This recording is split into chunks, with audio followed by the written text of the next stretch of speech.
पुंडलीकवरदा हरिविठ्ठल श्री ज्ञानदेव तुकाराम सद्गुरु समर्थ त्र्यंबकानंद महाराज की जय। माऊली ज्ञानेश्वर महाराज की जय। जगद्गुरु तुकाराम महाराज की जय। श्री गुरुदेव दत्त। 22व्या श्लोकामधील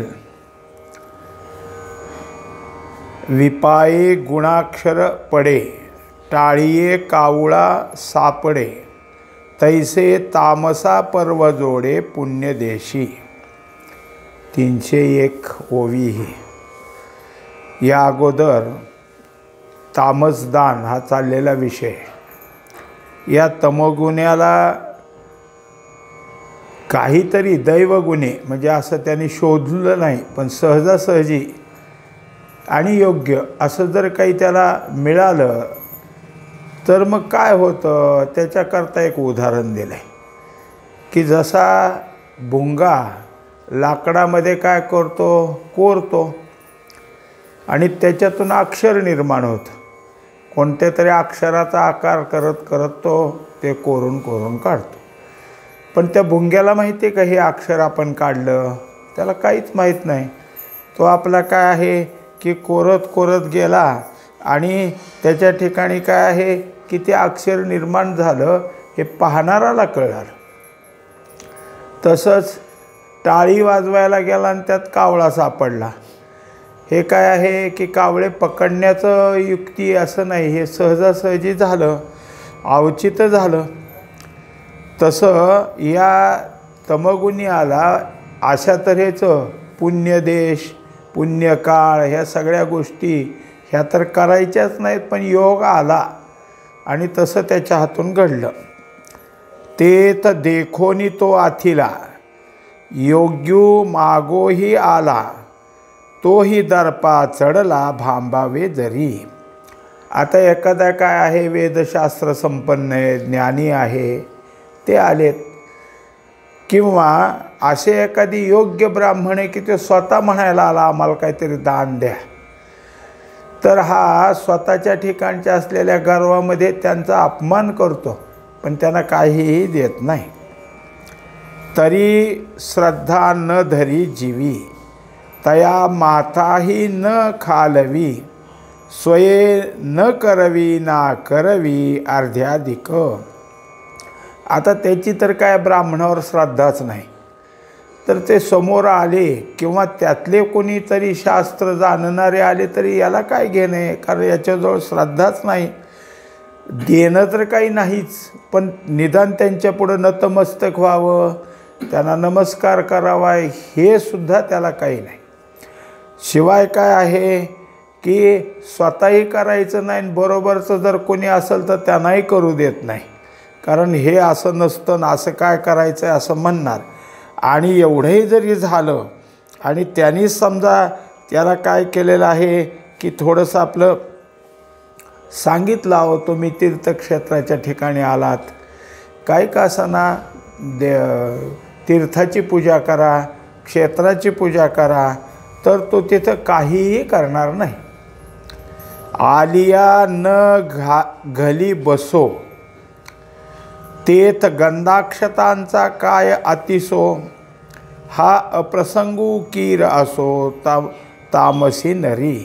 आता दुसरी गोष्ट आहे, एक गोष्ट आहे की जे याच्या ठिकाणी श्रद्धा नसल्यामुळं अगोदरच्याला तर काही दिलं नाहीच, शिवाय नमस्कार केला नाही। बरं खाली बसा म्हणेल किंवा बसायला आसन दिलं असं तर कधीच शक्य नाही।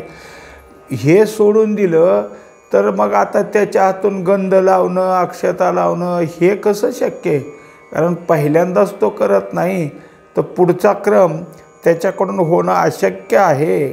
असा हा काय आहे अप्रसंगी वागणारा, म्हणजे जे असतं त्या प्रसंगात ते तसं कधीच न वागणारा हा तमोगुणी असतो। पै बोळा विजय रणा इतू, जैसा झकवी तयाचा हातू, तू करणे याचा बहुतो प्रयोगू येथ. आता जर काही असेल, समजा एखाद्या सावकार आहे आणि याला कर्ज दिले आणि आला सावकार दारात, तर काय करणार? अहो नाही, पैसेच नाही, तो कुठले देऊ, काय करू? ते म्हणलं काही असू दे, मी तुझ्या दारातनं हलणार नाही, मला दिलेच पाहिजेत. मग काही करा, तुम्ही बसा, काही करा, पण नाहीतच काय करू? असं त्याला सतत काय नाही नाही नाही करायचं. आणि तरीही ऐकत नाही, तरीही जात नाही म्हटल्यानंतर कुठंतरी एखादा पैसा द्यायचा, हे धरावा, असू द्या. आता त्याला वाटतं काय कुठे गेले, दिलं एवढं तर दिलं, असं काहीतरी त्याच्या हातावर ठेवायचं आणि मग आपलं काय आहे की त्याला वाटं लावायचं. असा जो काही आहे हा आहे तसं आहे. म्हणजे एकतर देणार नाही, पण पुढचा दान घेणारा जर द्या किंवा म्हणायला लागला, तर कुठंतरी त्याच्या हातात काहीतरी थोडंसंच दिल्यासारखं करायचं. आणि जया जे दे किरीटी, तया ते ओमाणी तयासाठी, मग को बोलो का लोटी अवज्ञाची. आता जर काही असेल तर जसं अगोदर आपण पाहिलं की बळच काहीतरी देतोय, मग मात्र काय करतो, जर द्यायचंच झालं तर कुठंतरी थोडं द्यायचं, पण देत असताना इतकं वाईट त्याला बोलायचं की त्याच्या वर्मी लागलं पाहिजे आणि अवज्ञा करायची, अपमान करायचा. तुम्ही म्हणजे काय असं तसं, म्हणजे काय असेल, आपण तर दिलं नाही, दिलं तर एवढं तेवढंच दिलं आहे, पण त्याच्या इतकं काही त्याला बोलायचं, इतकं त्याच्या ठिकाणी टोचून बोलायचं, त्याचा अपमान करायचा, त्याला अवमान करून तिथून काय आहे ढकलून लावल्यासारखं हाकलून द्यायचं. हे बहु असो या परी, मोल वेचणे जे अवधारी, तया नाव चराचरी तामसदान. एकंदरीत त्याच्या दृष्टीनं जसं राजसाचं आपल्याला सांगितलं होतं की एवढं तेवढं द्यायचा, पण खूप नुकसान झालं म्हणून जसं डोकं आपटून घेतो किंवा डोक्यावर कपाळावर हात मारून घेतो, तसा हा सुद्धा आपलं काही ना काहीतरी जवळचं निष्कारण चाललं आहे असंच त्याला वाटतं. हे सगळं काय आहे तामसदान याविषयी सांगत आहेत. आईशी आपुलाला चिन्ही, अलंकृते तिन्ही, दाने दाविली अवधानी रजतमाया. या प्रकारे आता थोडासा काय आहे की तामसदान सांगता सांगता मुद्दा थोडासा बदलला. मग काय प्रसंग सांगायला लागले की याप्रमाणे आत्तापर्यंत भगवंताने काय श्रद्धा 3 प्रकारच्या झालं, बाकीचे जे काही आहे आहार 3 प्रकारचे, यज्ञ 3 प्रकारचे, तप 3 प्रकारचे, दानही 3 प्रकारचे, हे सगळं असं काय आहे सांगत आले. त्यात सात्विक सांगता सांगता रज आणि तम याविषयी सुद्धा त्याच पद्धतीने सगळं सांगितलं. एथ तेथ मी जाणत असे, विपाये तू गा ऐसे, कल्पिसील मानसे विचक्षणा. आता भगवंत म्हणतात की मी मनात त्याविषयी जाणतोय की तू म्हणत असेल कशाला सांगितले रज आणि तम, तुम्हाला जे काही सांगायचे ते आमच्या हिताची गोष्ट सांगायची ना, जे काही आम्हाला म्हणजे जे आमचं मोक्षप्राप्ती कल्याण होण्याकरता ज्या गरजेच्या बाजू आहेत त्याच सांगायच्या, ह्या दुसऱ्या कशाला सांगितल्या असं तुला वाटत असेल. कारण तू कसा आहेस विचक्षणा, म्हणजे ज्ञानी आहेस, जाणकार आहेस आणि विचार करणार आहेस, त्यामुळं तुझ्या मनात असा विचार आलेलाच असेल. जे भवबंध मोचक एकले कर्म सात्विक, तरिका वेखासी सदोक एर बोलावे. तेव्हा जे भवबंध मोचक आहे, भव असणारा जो काही आपल्या पाठीमागं लागलेला भवसागर आहे, त्या बंधातनं आपण मुक्त कसं व्हावं हा खरा या ग्रंथाचा विषय, हा खरा अध्यात्माचा विषय आणि हा खरा साधकाचा विषय. असं सगळं असताना आणि त्यासाठी जे सात्विक आहेत तेच सांगायचं. मग साधन नावाचं कर्म जरी करायचं असलं तर ते सात्विकच असलं पाहिजे. साधन करणं हे एक प्रकारचं कर्मच, पण सात्विक कर्म करत करत आपल्याला काय आहे की जी साधनं आहे ती करायची. असं जर असताना मग या सगळ्या गोष्टी इतक्या योग्यतेने सांगत असताना सुद्धा हे निष्करण का सांगितलंस? रज तम याच्याविषयी ज्या काही सांगितलेल्या गोष्टी आहेत त्या सगळ्या कशा आहेत तर दोषयुक्तच आहेत. मग त्या का सांगितल्या? परी नोसंतिता विवसी भेटी नाही निधीसी का धू न साहता जैसी वाती न लगे. आता दोन प्रकार झाले, म्हणजे उदाहरणच आणलं की जसं जमिनीच्या आत पुरलेलं धन असतं आणि ते इथं आहे असं जर काही कोणाकडून कळालं तर ते काढायचं असलं तर ते मोकळं नसतं. त्याच्यावर विवसी नावाची काय आहे एक पिशाच्च असतं आणि ते पिशाच्चे जे धन काढायला येईल त्याला सहज सोडत नाही. कित्येक वेळा ह्याचा जीव जातो. म्हणजे ते जे धन काढायचं आहे ते धन काढण्याकरता किती अवघड आहे. अर्थात तुम्हाला जर त्याची युक्ती माहीत असेल की ही विवसी कशी घालवावी, ह्या पिशाच्याला घालवण्याकरता त्याला काय करावं. मग धन पाहिजे आपल्याला, पण विवसीला जर जे काही दुसरे अपेक्षित असेल ते तिला दिलं तर ते जाईल निघून, मग धन घेता येईल. मग तिला काय खायला पाहिजे, तिला काय काय तिची इच्छा असेल, ज्या इच्छा अपुऱ्या राहिल्यात म्हणून तर ती विवसी झाली, मुक्त झाली असती ना, पण वासनेत गुंतली. मग तिची जी वासना आहे ती जर दिली तर मिळतं. म्हणजे ते बाजूला करावं लागेल. बाजूला करण्याची युक्ती असली पाहिजे तर ते धन तुम्हाला जसं प्राप्त होतं. दुसरं दाखवलं की पूर्वी असं घराघरातून जे काही असायचं विस्तव ठेवलेला त्यालाच दिवा लावला जायचा, कारण काडीपेटी ही त्या काळात जवळजवळ नसल्यासारखी. मग काय करायचं की ज्याच्या घरात तो काय ठेवलेला विस्तव आहे त्याला दुसरी गोवरी लावायची आणि फुंकून फुंकून त्या गोवरीला जाळ निर्माण करायचा आणि मग चिमणी लावायची. म्हणजे मग हे फुंकताना ती गोवरी सहज कुठं पेटती, ती अगोदर धूर येणार, धूर नाका डोळ्यात आणि नाकात जाणार, तो त्रास होणार, मग लागणार. तेव्हा का धू न साहता जैसी वाती न लगे. वात लावायची झाली तर पहिल्यांदा काय सोसावं लागल, धूर सोसावाच लागल. तैसे शुद्ध सत्वा आड आहे रजतमाचे कवाड ते भेदणे ते कीड का म्हणावे गा. एकंदरीत जो काही सत्वगुण आहे तो नुसता नाही तर शुद्ध सत्वगुण आहे, तो जर तुम्हाला प्राप्त करून घ्यायचा असला तर तो जिथं ठेवला आहे त्यात हे रज आणि तम हे त्याचं कवाड आहे.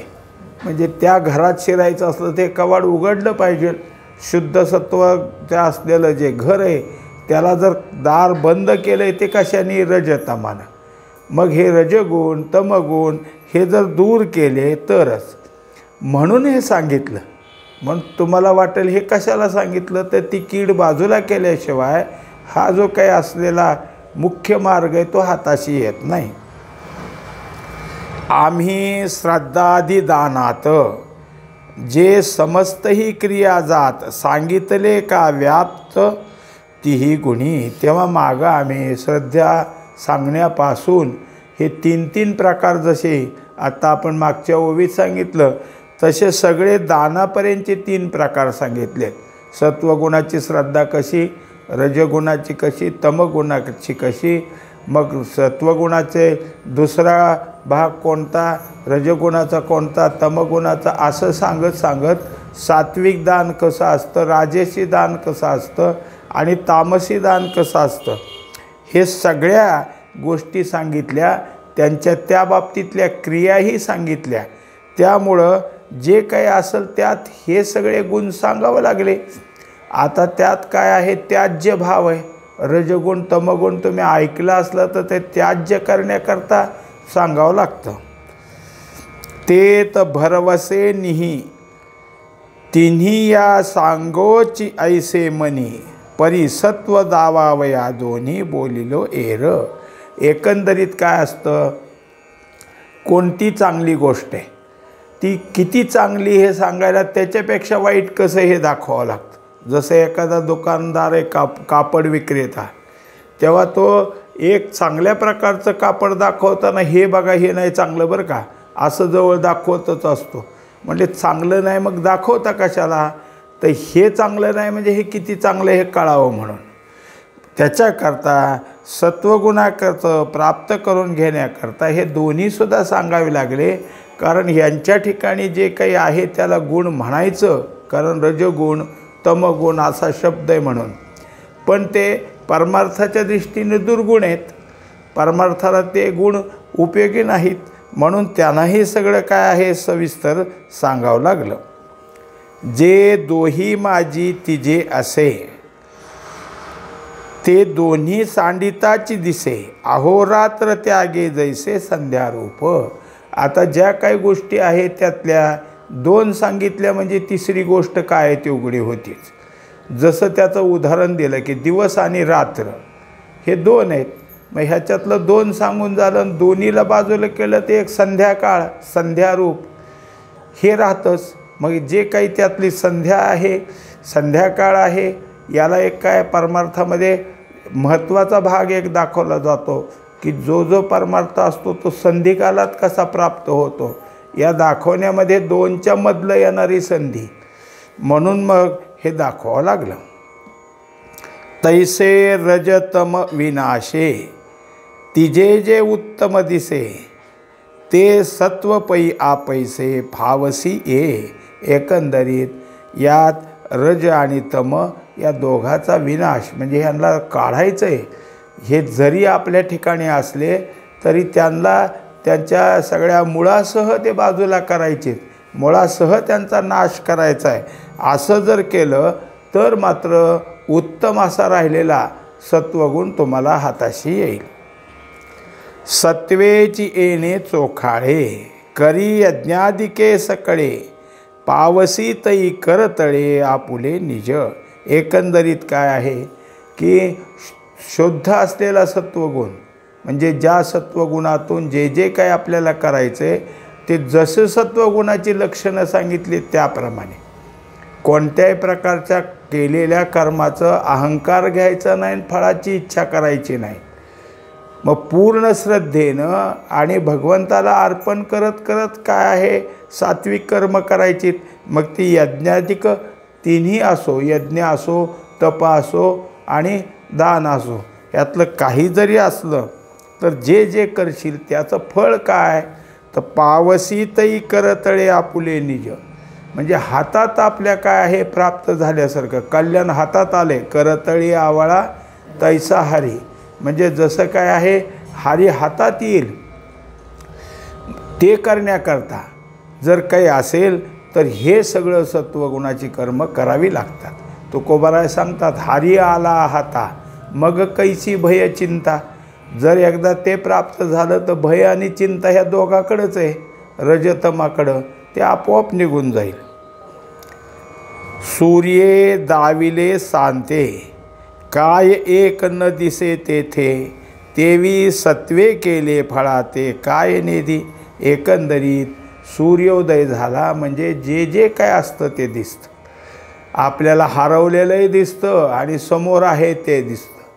सगळ्यात मोठी ती वस्तू दिसते आणि सगळ्यात लहान असणारी वस्तू दिसते, कारण सूर्यप्रकाशानं सगळीकडचं स्वच्छ दिसतं. तसं या सगळ्यानंतर जर सत्वगुण तुमच्या ठिकाणी असला तर तुमचं जे फळ आहे ते तुम्हाला सहज दिसून येईल. हे कीर आवडता विखी, रीती सत्वी आथी निकी, परिमोक्षासी एकी मिसळणे जे. याप्रमाणे हे सगळं होण्याकरता एकतर काय आहे सत्वगुणाची आपल्या ठिकाणी वाढ झाली पाहिजे. सत्वगुणातून परमात्मा प्राप्तीची आवड निर्माण होते, साधनाची आवड निर्माण होते. साधन फक्त एक लक्ष घेऊन साध्याकडं निघालेलं असतं. असं सगळं जर होत गेलं तर मोक्षप्राप्तीशिवाय दुसरं काही नाही. एक म्हणजे एक जर काय आहे की मोक्षाची प्राप्ती करून घ्यायचे असा जर मनाशी निश्चय असेल तर दुसरं काहीही पुढं येऊ काही त्याची काही आवश्यकता किंवा गरज अशी वाटणारच नाही, कारण साध्य काय आहे मोक्षप्राप्ती. मग इतर काही असो ते ध्यानीमनी येणार नाही. ते एक आनची आहे, तयाचा सावावो जाईल आहे, तई मोक्षाचाही होय गावी सरते, एकंदरीत हेच एक आहे, याच्याशिवाय दुसरं काही नाही आणि कशाची गरजच नाही असं असणारं हे निराळं. तुकोबाराय जसं म्हणतात का नाही, अनेक दुसरे मज नाही आता, नेमिले या चित्ता पासून. या आता चित्ताला हेच निश्चित केलं आहे मी, मला दुसरं काही नाही. आणि त्याचाच अभ्यास म्हणून माझ्या ठिकाणी काय चाललं आहे तर पांडुरंग ध्यानी पांडुरंग मनी, जागृती स्वप्नी पांडुरंग. ध्यानी मनी, ध्यानी म्हणजे मनाच्या ह्याच्या ठिकाणी, अंतरंगाच्या ठिकाणी परमात्म्याचंच पांडुरंगाचंच ध्यान आहे. मनी म्हणजे दिसायलाही पांडुरंगच आहे. याच्यात काय आहे की दुसरं काही नाही. मग जागृती असो किंवा स्वप्न असो, सुषुप्तीत तर सगळं स्थिरच आहे.